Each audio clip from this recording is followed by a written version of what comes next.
evil people. They don't want us to come together as one family, one collective. Forget Democrat, Republican, conservative, liberal, socialist, capitalist. Forget it. That's all just tools to keep us divided, keep these terms subjective. And well, I don't know. What is a socialist? Are you talking about egalitarian, where you believe in closing the wealth disparity, and you believe in fair pay, a living wage maybe, and you're not okay with being free while others are oppressed. I get that. This is what we all have got to understand. We are acute. We have this acute crybaby syndrome, mass acute crybaby syndrome, for a good reason.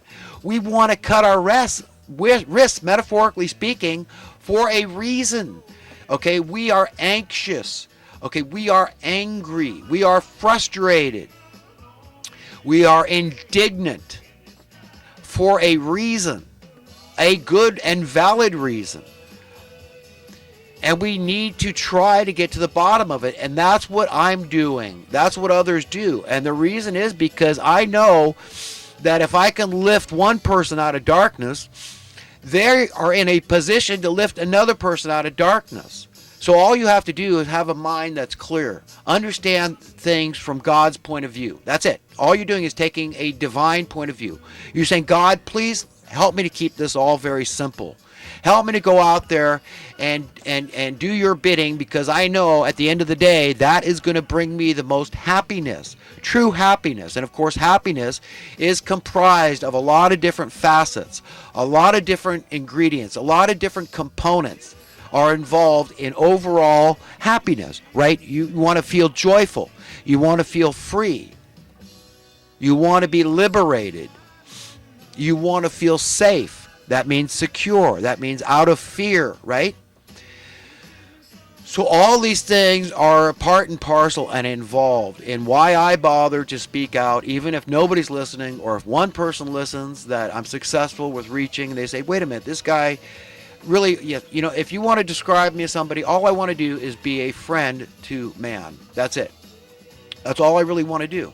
If I can do that, and if I know that I'm making enemies by speaking the truth to power, I know that I'm hated, and there's a lot of people that would like to kill me, or they'd be willing to pay to kill me. I might get killed, who knows? But I know that they hate me because I'm exposing them, and they see me as a threat. I can't let that hinder me, just like you can't let that hinder you. None of us can. We have to speak truth to power. But my reason is not because I'm trying to rub them the wrong way.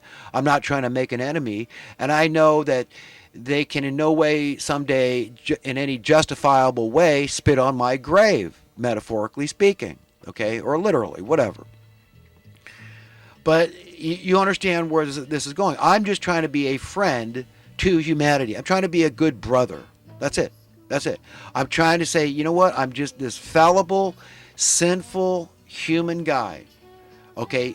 But like you, like all of us, I am beloved.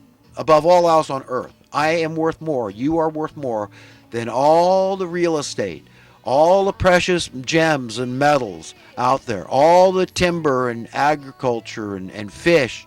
You're worth more than everything on the face of this earth. One soul, one friend. That's the way it is. And you see, I say that with such confidence because this is stuff that he's speaking to me. I know it's true. I hear it. I'm not hearing literal voices in my head. I hear it in the rustle of the leaves in the tree. I feel it in the breeze. It slaps you in the face and says, I love you, man. Look at this beautiful flower. Take a sniff. Look at that beautiful woman. Look what I've given you. Look at this. It's all for you, man. Forever. It's for her. It's for us. Just, find a way to live together in peace and harmony. Please me, your parents, and you will find happiness. That's what it says. It's all very simple. It's not complex. Enjoy. Explore your potential. It's unlimited, like mine. Yes, I've built this universe, but maybe now I'm going on to a multiverse. Whatever it is. Obviously, God loves to create, and so do we, as evidenced by populating the earth, like the commandment says in the beginning, go forth, be fruitful, and multiply. God never says something to no avail. When he puts out a commandment, it gets done. That's it. He made it so enjoyable to us that we did what he said. That's it. It was irresistible to go forth, populate the earth. but it's going to happen. His will gets done on earth. So that's the next step. The next step is just seeing that you're on the right side of history here, the side of humanity. You reject all the divisive dialogue out there, wherever it's coming from, liberals or conservatives or Democrats, Republicans, or capitalists or communists or socialists or whoever it is out there, and just say, look, I'm not buying into it. I know right from wrong. I know that God is always right. Always. He's never wrong. Nothing bad is God's fault. It never was, and it never is. The bad things came from the evil one's influence on humanity. This is the way it is. I can see clearly, okay, like that song. I can see clearly now. The rain is gone. All obstacles, are out of the picture now.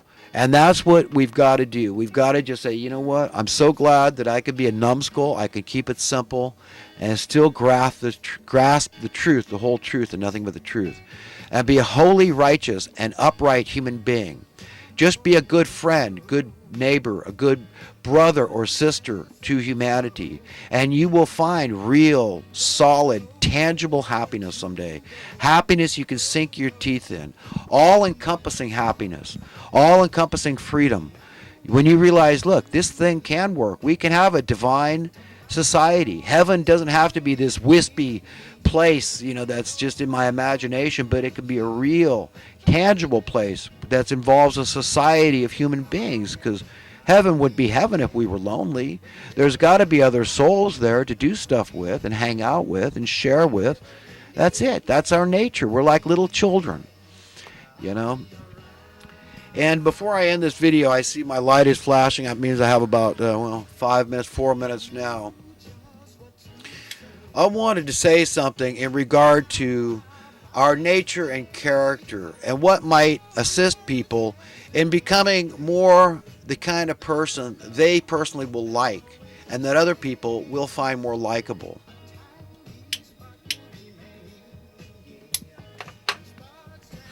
And this is an exercise that takes a person back to when you were a little kid.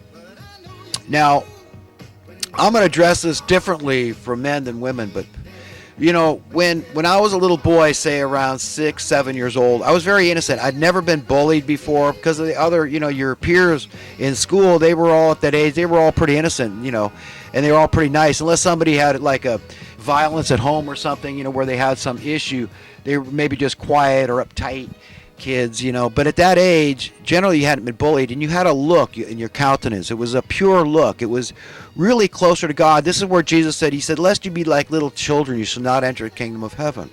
And that same innocent spirit is something we should embrace and think back and remember and use it as an exercise to bring us back down to earth and into the realm of where God wants us to be in our state of mind.